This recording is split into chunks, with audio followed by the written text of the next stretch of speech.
প্রিয় দর্শক, Walton smart fridge presence TVS ইনসাইটে আপনাদের সবাইকে স্বাগত জানাচ্ছি আমি সাজ্জাদুর রহমান।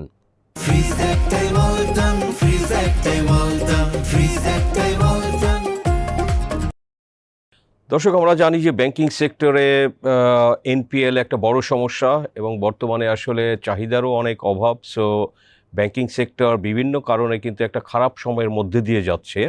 কিন্তু এর মধ্যে আমরা যে নতুন একটি তথ্য পেলাম যে ব্যাংকগুলোর মধ্যে নিজেদের মধ্যে যে বিভিন্ন ধরনের কেস আছে, এই আইনি জটিলতায় তাদের কিন্তু সবার মিলিয়ে 12,000 কোটি টাকার মতো কিন্তু এখানে আটকে আছে দর্শক।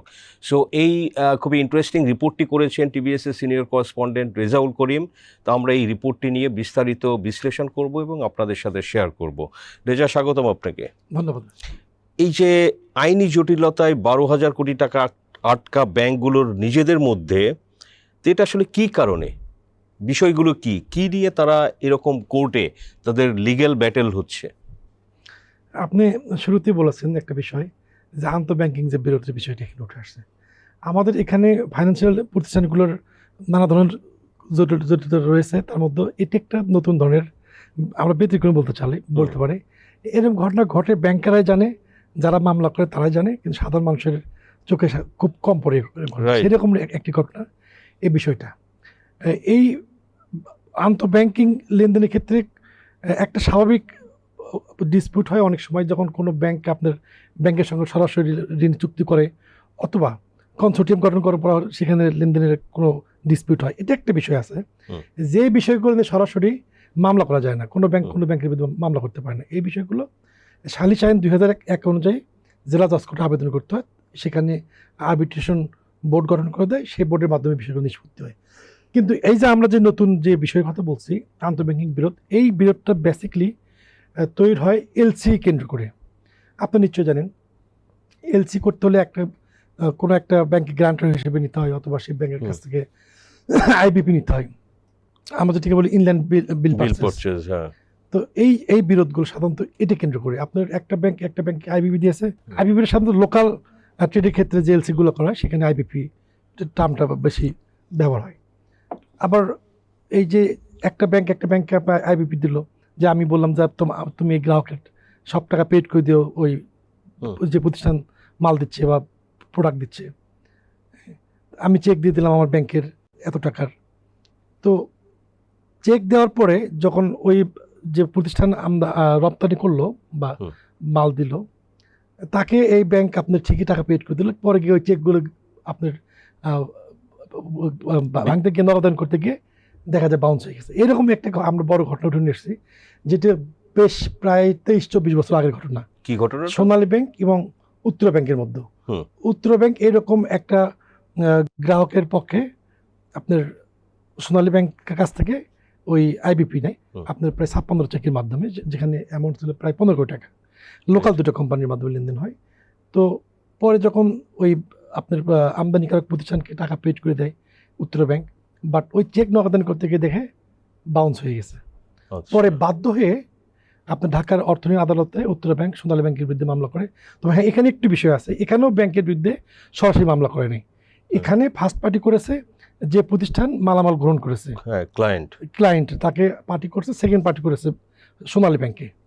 এখানে প্রথম পার্টি এসে জবাব দিল যে আমি তো আমার টাকা সব ওই ব্যাংকে সোনালী ব্যাংকে পেড করে দিয়েছি, যার ক্ষেত্রে প্রেক্ষিতে তারা আপনাদেরকে 56 চেক দিয়েছে, চেকে তারা আপনার গুড পেমেন্ট লিখে দিয়েছে, আপনার আবার রিকমেন্ডেশন করেছে, এটা নিয়ে 2টা লেটার আছে, আমি তো আমার টাকা দিয়েছি, এখন এখানে আপনার ব্যাংক বুঝবেন, আমার কোনো দায় নেই। এবং আইন অনুযায়ী ওই ক্লায়েন্টের কোনো দায় থাকে না।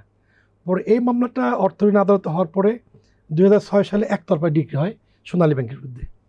তো এখানে আপিল করার কোনো সিস্টেম নেই। তো সোনালী ব্যাংক করে কি, খুব কৌশলে তারা হাইকোর্টে এসে একটা ডিট করে ওই ডিক্রির এগেইনস্টে, যে আমি এই টাকা দেবো না, আমি ঠিক মতো সমন পাই নাই, হ্যাঁ আমার ঝামেলা ছিল ওই চেকগুলোতে। তখন কোর্ট বলে না, এখানে তো স্কোপ নেই, এখানে আপনার ফার্স্ট পার্টি স্পষ্ট সব ডকুমেন্ট সাবমিট করেছে আমাদের সামনে যে আপনাদের কাছে সব টাকা পেড করেছে, এখন আপনার চেকের এগেইনস্টে টাকাগুলো উত্তর ব্যাংকে দেবেন। তো ওই কোর্ট ওটে রায় দিলে, হাইকোর্টে আসলে হাইকোর্ট তাদের আবেদনটা খারিজ করে দেয়। পরবর্তীতে সেইটার এগেইনস্টে আবার আপিল করে সোনালী ব্যাংক। সে দীর্ঘ প্রায় 10 বছর পর সেই আপিল নিষ্পত্তি হলো গত বছরের শেষ দিকে এসে। তো এখন কি উত্তরা ব্যাংক টাকা পেয়েছে সোনালী ব্যাংক থেকে? আমি ওদের আইনজীবীর সঙ্গে কথা বলেছি, আইনজীবী বলছে আমাদের মামলাটা এখনো এই রায়টা এখনো বাস্তবায়ন হয়নি অর্থ আইন আদালতে, তার মানে এখনো পেন্ডিং আছে ম্যাটারটা। মানে 23 বছরেও বিষয়টা এখনো সলভ হয়নি। অর্থ ঋণ আদালত to high court to appellate division, তারপরেও হয়নি। তো এখানে কি আপনার যেটা বলা হয় যে alternate dispute resolution, alternative, so এই যে বিকল্প বিরোধ নিষ্পত্তি, এই ধরনের কি কোনো সুযোগ বা এখানে কি বাংলাদেশ ব্যাংকের কোনো রোল কোনো কিছু আছে? যেহেতু এগুলো ব্যাংকিং সেক্টর, ব্যাংকিংয়ের রেগুলেটর বাংলাদেশ ব্যাংক, তো এখানে কি এই ধরনের কোনো স্কোপ কোথাও আছে? আমি এই নিউজ করতে গিয়ে 2016 সালের শেষ দিকে বাংলাদেশ ব্যাংকের একটা সার্কুলার ফলো করলাম, সেখানে আন্তঃব্যাংকিং যে সরাসরি বিরোধগুলো হয়, আমরা শুরুতে যেটা বলেছি, ওটার ক্ষেত্রে ব্যাংক একটা স্পষ্ট নির্দেশনা দিয়েছে যে আইন অনুসরণ করে আপনার এরকম বিরোধ হলে সালিসি ট্রাইব্যুনাল যাবেন, পারলে আপনার নিজেই মিচল করবেন, নিজের আর্বিট্রেশন করার বিষয়ে বলেছেন। কিন্তু যখন এইরকম একটু এক্সেপশন লিগ্যাল প্রসিডিউর শুরু হয়, সেখানে আসলে বাংলাদেশ ব্যাংকের সরাসরি ওরকম কোনো হস্তক্ষেপ বা কোনো সাজেশন দেওয়ার সুযোগ খুবই কম। আর আমাদের যে অর্থ ঋণ আদালত আইনটা রয়েছে 2003-এর, ওইখানে আপনার এডিআরের বিধানটা এখনো যোগ করা হয়নি, যেটা নিয়ে দীর্ঘদিন ধরে স্কিল ব্যাংকাররা বলছেন যে এডিআরের বিষয়টা যোগ করা খুবই জরুরি। কিন্তু ধরেন 10-15 বছর ধরে এই দাবিতে রয়ে গেছে, বাস্তবায়ন আসেনি। আমরা বাংলাদেশ ব্যাংকের কথা বলেছি, গতকালই কথা বলেছি, তারা বলছেন আসলে যেহেতু লিগ্যাল প্রসিডিউর কোর্টের ইস্যু এটা নিয়ে বাংলাদেশ ব্যাংকের আর কিছু করার নেই। এই যে আপনি বলেছেন 12,000 কোটি টাকা এভাবে আটকে আছে, তো কতগুলো কেস এগুলো? এখানে আমরা সর্বশেষ যে কোর্ট এক্সাক্ট ফিগারটা পাই, আমরা অলমোস্ট 7,000 মামলা পেয়েছি ব্যাংকগুলোর মধ্যে। এর মধ্যে ঢাকাতেই রয়েছে প্রায় 4,000। আচ্ছা, ঢাকা কোর্টে মামলা আছে এরকম ছিল, এবং এর সবগুলো এলসি কেন্দ্রিক মামলা এগুলা। আচ্ছা, সবই এলসি কেন্দ্রিক। আর কিছু আমরা কি? রিসেন্ট একটা মামলা পেয়েছি মার্কেন্টাইল ব্যাংক এবং কৃষি ব্যাংকের মধ্যে, সেম ঘটনা। এক মার্কেন্টাইল ব্যাংক একটা এলসির মাধ্যমে এলসি ছিল, আর এই কৃষি ব্যাংক গ্যারান্টার ছিল, বাদ পরে তাদের 8 কোটি প্লাস টাকা রিসেন্ট মামলাটা হয়েছে, ওই মামলাটা চলমান। তো এই যে ব্যাংকগুলোর তো ধরেন যে এই যে আপনার টোটালি ধরেন যে জুডিশিয়ারিতেই বছরের পর বছর ঘোরাফেরা, তাদের লয়ার নিয়োগ করতে হয়, তাদেরও তো এক ধরনের খরচ হয় এই মামলাগুলো পরিচালনা করতে গিয়ে এত বছর। আসলে আইনের একটা আপনার বাগধারা টাইপের কথা আছে, এটা সাধারণত বলা হয় যে কোর্ট হলে এমন একটা মেশিন যে যেখানে একটা গরু ঢুকালে পরে সেটা কাবাব হয়ে বের হয়ে যায়। আচ্ছা, তো ঠিক শুধু এই মামলা না, কোর্টে যে কোনো মামলা প্রসিডিং হলেই ঠিক একটা মানুষ স্বাভাবিক হয়ে ঢোকে, টাকা পয়সা নিয়ে ঢোকে, এরপরে তার আর্থিক অবস্থা, তার সামাজিক অবস্থা সব কিছু মোটামুটি উভয় পক্ষে, শুধু এক পক্ষের না, রাইট, মোটামুটি একটা হেনস্থার পর্যায়ে হওয়ার পর তারা বের হয়ে আসে। তো আপনার এই মামলাগুলো একই অবস্থা, ব্যাংকে টাকা ঠিকই পেড করতে হবে, 17 কোটি টাকা সোনালী ব্যাংকে ঠিকই পেড করতে হবে, কিন্তু মাঝখানে তারা বিভিন্ন কৌশলে 23 বছর লাগিয়েছে, বিভিন্ন তাদের কিছু লজিক্যাল যুক্তি আছে। এটাই যে আপনার যেটা ধরেন যে 2003 সালের দাবি, সে 23 বছর হয়ে গেছে, তো এখন যে অ্যাপিলেট ডিভিশন থেকে উত্তরা ব্যাংক তাদের পক্ষে রায় পেল, এখন কি সোনালী ব্যাংক কি সুদসহ দিতে হবে নাকি শুধু ওই সময়ের 23 কোটি বা 15 কোটি যেটা দাবি সেটা দিবে? না, এটা অর্থ আদালতে স্পেসিফিক একটা বিধান আছে যে এরকম রায়ের ক্ষেত্রে আপনার শিডিউল ব্যাংকের যে ইন্টারেস্ট রেট রয়েছে আপনার ওই রেটটা দিতে হবে। আচ্ছা আচ্ছা, তার মানে ইন্টারেস্ট রেটগুলো যোগ করতে হবে।